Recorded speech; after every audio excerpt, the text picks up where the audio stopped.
I ruined my perfect family after my husband caught me cheating with my boss and went to prison for assault. Now, 7 years later, he's out while I'm all alone and my kids hate me. Hey everyone, before we dive in, I have a quick favor to ask. If you enjoy content like this, please hit the subscribe button. It's free, supports the channel, and ensures you never miss out on amazing videos. Alright, let's get started.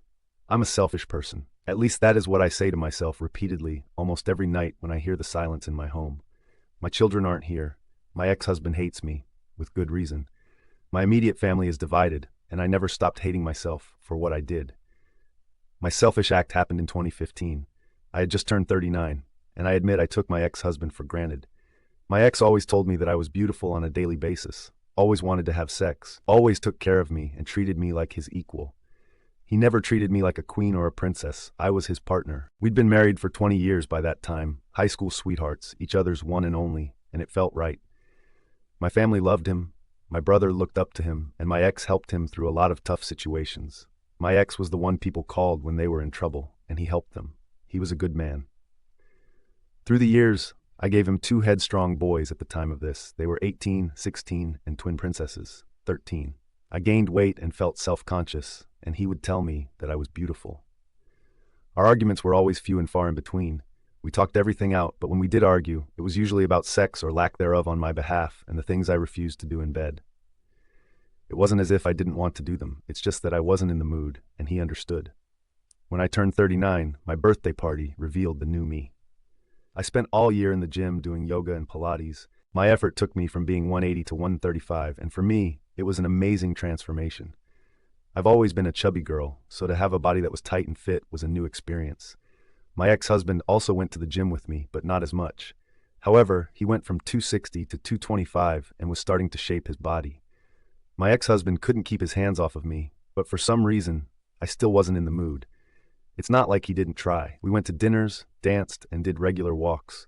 He always helped around the house, and I could see in his eyes how much he loved and lusted for me. 20 years together, and he still looked at me with desire. I believe any woman would desperately want that, but mentally, I just wasn't in the mood. At the time, I thought I was going through early menopause, since we only had sex 2, maybe 3 times a month, and I was just a one and done. But he wanted more, and no matter how much he tried, I just wasn't into it. He mentioned couple counseling, and I refused. So now my selfishness comes into play. A new manager started working in my office a few days after my birthday. He was slightly younger and handsome, and for some reason, he took an interest in me. At first, I ignored him. Then it went from ignoring to casual conversation, and then he flirted, and I showed him my ring. However, after 2 months of constant flirting, I flirted back, which led to me telling him about my life, and I found myself thinking about him more and more. This was an emotional affair. I know that now, but at the time, I felt high. My ex-husband suspected there was something off with me. We had a heated argument about it, one that I honestly believe started when he went to kiss me, and I subconsciously made a disgusted look. It wasn't towards my ex. I was thinking about this man when he leaned in, and I felt disgusted with the whole thing. At least, that is what I say to myself. A week after that day, I told the new manager to meet me at a cafe so we could talk. I had every intention to tell this man to leave me alone, to tell him that I can't do this. But before I could say anything to him, he kissed me, and my mind went blank. That was the beginning of our 6-month affair. During that time, I have done things to this man that my ex wanted. I was more eager, more willing. I was always in the mood. I believe it was because it was something new. My ex and I did have sex during this time, but not as frequently. I began pushing him away, nitpicking on the little habits, even belittling him. I'm ashamed of how I treated him during that time. I only realized what I was doing when my brother came to visit me and told me that my ex confided to him about how depressed he was feeling and was thinking about filing for a separation, saying that he felt that I didn't love him anymore and was starting to fall out of love with me. That snapped me out of it, so I immediately called it off, quit my job, and told myself that I was going to make my husband feel loved and wanted. I was going to fix this. I was going to be a better wife if I could. My AP showed up at my house with a box from my office, stuff from my desk that I requested to have shipped. We spoke. He wanted to know what he did wrong, and I told him that I needed to fix my marriage. I told him to leave, and he wanted one last go-around. I told him no, and he begged, pleaded, and like a fool, I agreed. We went to the guest room, and we went at it. I do not know how long we were doing it, but when he was on top of me, I felt him violently jerk back, and there was a loud bang. I sat up, and my ex was looking at me. My AP was on the floor, and there was a large hole in the wall. I tried to say something to my ex, but his eyes were bloodshot. There were tears flowing, and his lips were trembling. I could see he was in so much pain, and I felt so disgusted. I watched as my AP stood up and attempted to leave. My ex looked at him, and my AP told him that if he knew what was good for him, he'd step back. So my ex attacked him. I screamed and cried, telling my ex to stop, and out of desperation, I jumped on his back, which resulted in me getting slammed to the floor. Everything got hazy for a while. Words sounded muffled, but when I came through, my ex had my AP on his side, and he was on the phone. All I could do was stare at my AP's swollen face and the blood and teeth on the floor beside him. There was a loud bang on the door, and I watched my ex put the phone on speaker, slowly placed it on the floor, dropped to his knees, and placed his hands on the back of his head. The door opened, and the police came in, handcuffed him, and the paramedics came in. Moments later, I soon learned that he called 911 on himself. Everything went to hell. At the hospital, my father didn't utter a word to me. He just looked at me with shame. My brother was yelling at me. He looked crushed, asking me how I could do that to my ex. My mother was consoling me, telling me that it was all right, which caused my father to yell at her. His family was furious, his sisters threatened, and his parents looked like they wanted to send me to an early grave. I approached my children, and they refused to speak to me. My sons couldn't even look at me. My AP was heavily injured and needed reconstructive surgery on his face. My ex practically shattered his face at the hospital. A woman came to my room and immediately attacked me. My brother pulled her off of me, and it turned out she was my AP's wife. I didn't know he was married. He never wore a ring, never once said anything. It made me feel even more terrible, leading to the trial. My boys stayed with their grandparents on my husband's side, and my girls refused to talk to me. My ex didn't want to see me as well. I tried to visit him at county, and I was denied. My brother made sure my ex went to the correctional facility he was working at, so he could keep an eye on him. When I asked my brother if he could relay a message for me, he told me to go to hell. During the trial, it was the first time in months that I saw him. He looked at me with such anger. It hurt more than anything I could ever imagine. He always looked at me with love, even when we were mad at one another.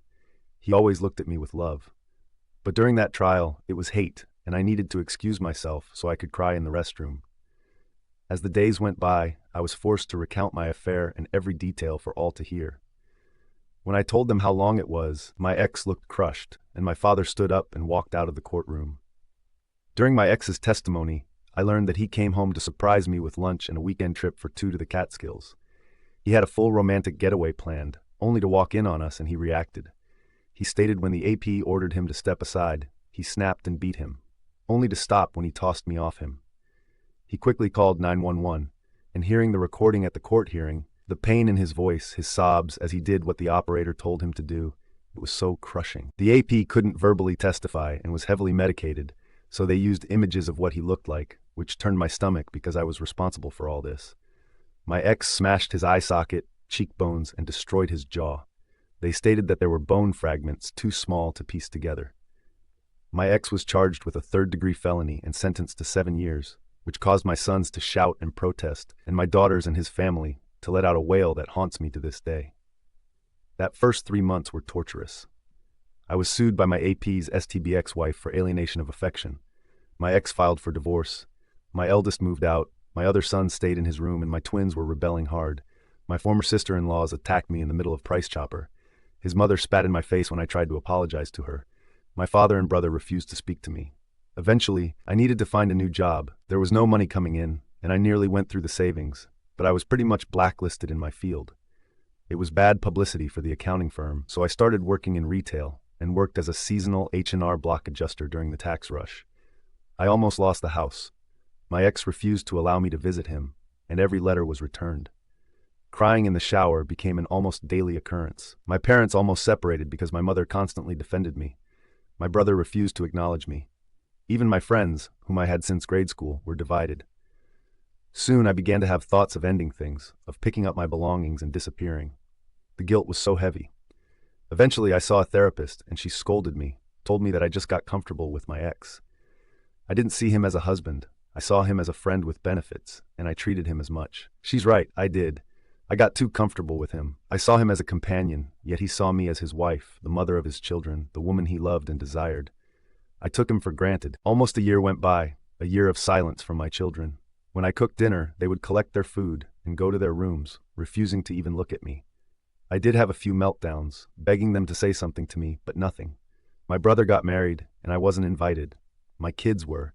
I continued to try to visit my ex in hopes that he placed me on the visitor list, but I was always denied. My letters were still being returned. It made me severely depressed, and I knew I deserved it. Then, one day out of the blue, my brother showed up. I was shocked to see him and happy. This was the first time since the trial he came to my house, and he just came to scold me. He told me that my ex was in the infirmary after getting stabbed. An inmate tried to sexually assault him in his cell, resulting in my ex getting stabbed in his stomach and the inmate getting his spine broken. My brother screamed at me, "You did this!" before going back to his truck. I cried for days after that because he was right. I did this. I tried to visit him at the infirmary, and I was still denied for 4 additional years. I tried to talk to him, and still, my letters were returned. Thankfully, our children visited their father a lot. That is how I learned he was placed in protective custody by my brother since his attack. Through the years, my eldest went to the same college my ex attended, and even took the same major. He only calls his siblings. He never wanted to talk to me. He never comes to the house for the holidays, only to his grandparents. My other son followed suit by going to the same college and refusing to call me as well. My twins were hard on me, but they visited their father weekly, which bettered their mood, and whenever they got overly rebellious, they had their uncle put them in their place. But my brother and I still hardly spoke. I tried to visit his wife when they had their first child, but I was asked to leave. My mother kept me in the loop on what was happening in their lives. My father still refused to acknowledge me. Then at the beginning of May this year, my kids were happy, and my sons came home. I didn't know why, and I didn't care. They were home for 4 months. My children were around, and I did everything I could to show them how sorry I was, but I was mostly ignored. However, they were talking to me, and it made me so happy to have a conversation with them, to know what was happening in their lives. My eldest was dating a woman for over a year. My second-born was on a college track team.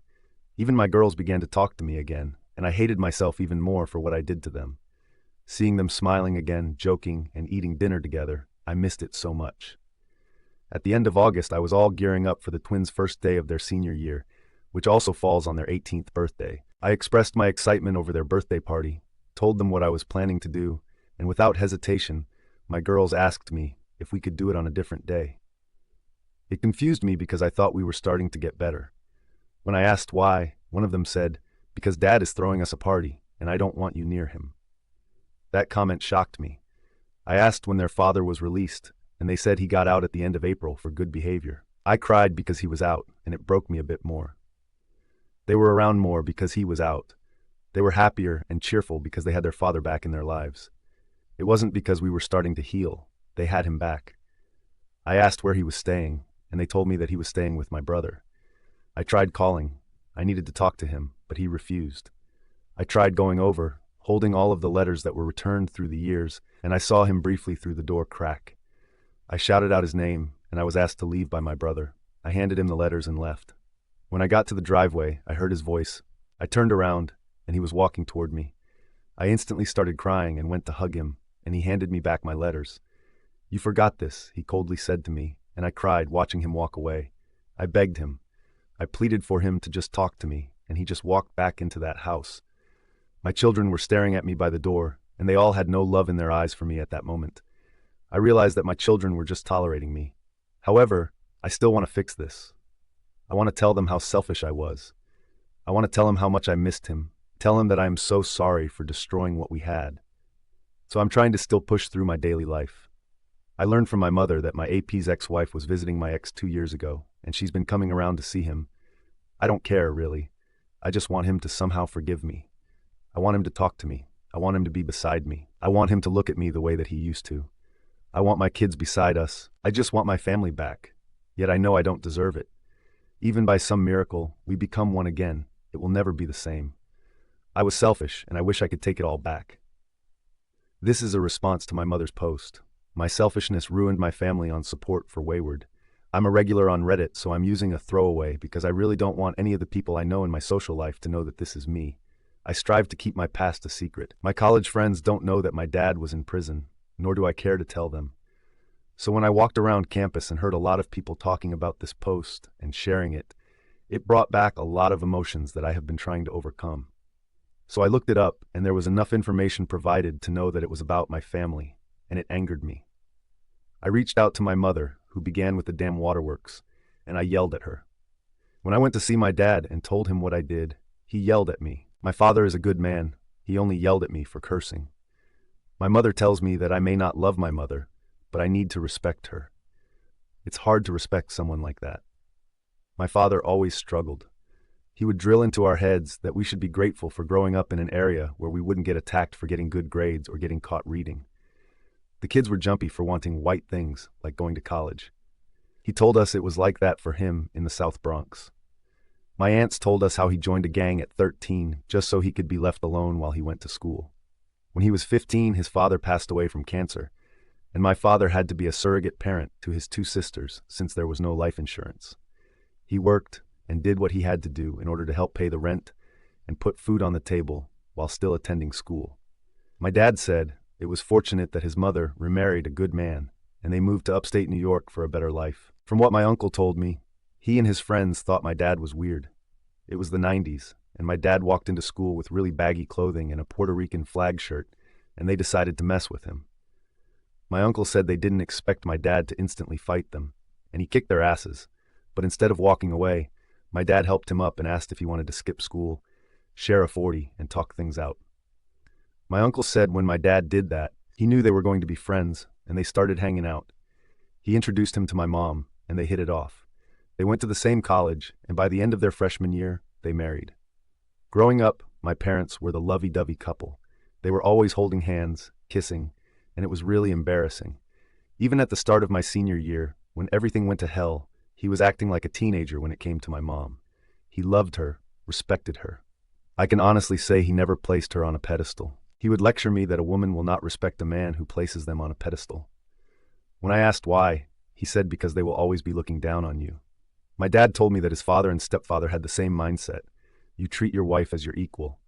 She is your best friend. She is your confidant, like you are hers.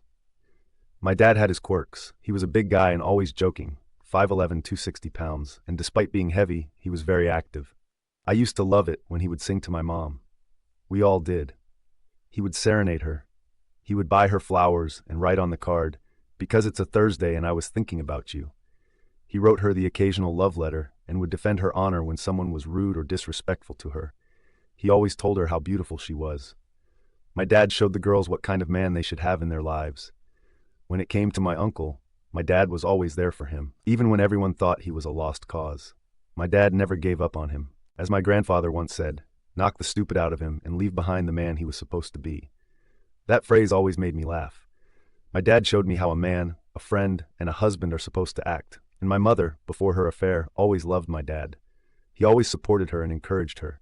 He was her one-man pep rally when she was down in the dumps, and she was his too. All of us, they had the marriage we wanted to have. Then my mom fucked it up. I remember those months. She would talk to my father as if he was beneath her, and he pushed back but restrained himself. Even though my father graduated college and had a successful career as a financial advisor, he could go from zero to ghetto in 5 seconds. Grandma said he was like his father, kind, respectable, and helpful, but wouldn't hesitate to rip your throat out with his bare hands. My dad tried everything, buying her flowers, trying to take her out to dinner, dancing, but she was in her own little world, treating him like we all saw it. It was really having a big effect on my brother and twin sisters, but my dad would smile and tell us that they would work it out. He would tell us that mom was probably really stressed at work and bringing it home. I believed that, especially when she quit her job. I honestly thought it was her job that was the problem. Then my dad was arrested. Mom, do you know the embarrassment we felt when the entire school was talking about what happened? My dad was arrested because my mom couldn't keep her legs closed. I couldn't bear to look at you, which is why I went to stay at Grandma's house. The sight of you disgusted me, and when I visited Dad, he couldn't bear to look at me. He was ashamed. He told me he failed as a husband and failed as a man. I told him he didn't, but he said he did, because a man would have thought about the consequences of his actions before doing something so stupid, and he failed as a husband because his wife, another man. I told him to please look at me, and he wouldn't. Then you had the audacity to ask us for forgiveness, and for the first time in my life, I wanted to physically hurt you. We all were hurting, and you wanted forgiveness. When I sat in that trial, listening to that 911 call, It was the worst 25 minutes of my life. 25 minutes listening to my father, who would have killed and died for you, crying, asking the operator for help, telling the woman that he thinks he just killed someone, listening to that woman talking him down while hearing him say over and over, "The love of my life cheated on me," hurt us more than anything. I know you tried to act as a character witness for Dad. We all told you not to do it, and you did it anyway. Why did you want to show us that you still loved him? Tell the court that he's a good man. Because in my opinion, that cross-examination, where you told everyone how long you were with that son of a bitch, was why we lost him, why he was sent to jail. And I believe if we had an actual lawyer instead of an appointed one, he would have walked. I had anger issues because of that.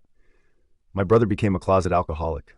One of the twins was suicidal, and you didn't notice. All you wanted was to try and fix things with Dad, leaving me to keep my siblings afloat. I hated you in some way. I still do. When I went to college, I wanted nothing to do with you. Like my father, I had to be a surrogate parent to my siblings. I was working a full-time job, going to college, and sending you money to help pay for the bills. I don't know why you made it look like you were doing it on your own, Mom. I know it was hard. I know you were really depressed, but you had help with the bills, and Grandma did defend you, but she only did it because everyone was against you.